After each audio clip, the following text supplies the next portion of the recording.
ಎಲ್ರಿಗೂ ನಮಸ್ಕಾರ. ಇವತ್ತು ನಾನು ಕೇಳಿರತಕ್ಕಂಥ ಪ್ರಶ್ನೆ ಹಲವಾರು ಜನರಲ್ಲಿ ಮೂಡಿರುತ್ತೆ. ಎಲ್ಲ ನಾವು ಹುಟ್ಟೋಕ್ಕೂ ಮುಂಚೆ ನಮ್ಮ ಹಣೆ ಬರೋ ರೀತಿ ನಿರ್ಧಾರ ಆಗಿರಬೇಕಾದ್ರೆ ನಾವು ಯಾಕೆ ದೇವರನ್ನ ಪೂಜಿಸಬೇಕು, ಯಾಕೆ ಆರಾಧಿಸಬೇಕು ಅಂತ ಅಂದ್ಕೊಂಡಿರ್ತಾರೆ. ನೋಡಿ, ಒಬ್ಬ ಅಪ್ಪ ಅಮ್ಮ ಒಂದು ಮಗುನ ಒಂದು ಸಂತೆಗೆ ಕರ್ಕೊಂಡು ಹೋಗಿರ್ತಾರೆ. ಆ ಸಂತೆಯಲ್ಲಿ ಮಗುಗೆ ಯಾವುದು ಅವಶ್ಯಕತೆ, ಯಾವುದು ಅನಿವಾರ್ಯ ಅದನ್ನು ಮಾತ್ರ ಅವರು ಕೊಡಿಸ್ತಾರೆ. ಮಗು ಬಯಸಿದ್ದನ್ನೆಲ್ಲ ಕೊಡಿಸಲ್ಲ.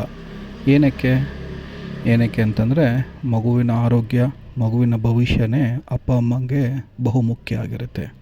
ಅದೇ ರೀತಿ ನಾವೆಲ್ಲರೂ ಆ ದೇವರ ಮಕ್ಕಳು.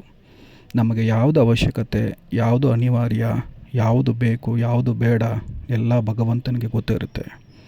ನಮ್ಮ ಪೂರ್ವಜನ್ಮದ ಕರ್ಮಾನುಸಾರ ನಾವು ಈ ಜನ್ಮದಲ್ಲಿ ಮನುಷ್ಯ ಜನ್ಮ ಎತ್ತಿರ್ತೀವಿ. ಆದರೆ ನಮ್ಮ ಬಯಕೆಗೆ ಯಾವುದೇ ಮಿತಿ ಇರಲ್ಲ.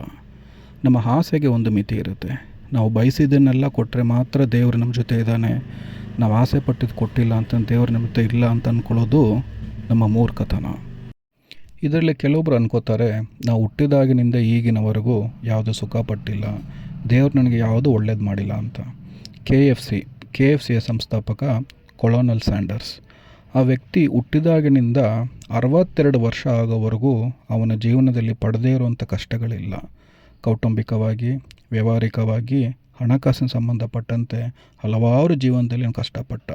ಕೊನೆಗೆ ರಿಟೈರ್ಡ್ ಆದಮೇಲೆ ತನ್ನ 62ನೇ ವರ್ಷದಲ್ಲಿ KFC ಅನ್ನೋ ಒಂದು ಕಂಪ್ನಿನ ಸ್ಥಾಪನೆ ಮಾಡಿದ. ಆ ಒಂದು ಚೈನ್ ರೆಸ್ಟೋರೆಂಟ್ ಇವತ್ತು ದೇಶಾದ್ಯಂತ ಪ್ರಸಿದ್ಧಿಯಾಗಿದೆ.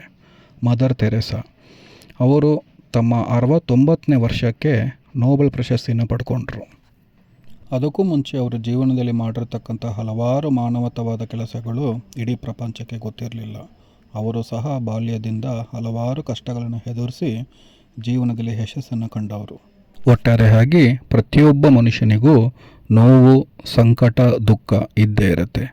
ಯಾರು ದೈವ ನಂಬ್ತಾರೆ, ದೈವಾರಾಧನೆ ಮಾಡ್ತಾರೆ, ಅವರಿಗೆ ಎಂತಹ ಕಷ್ಟ ಬಂದರೂ ಸಹ ಮಂಜಿನಂತೆ ಕರಗೋಗುತ್ತೆ.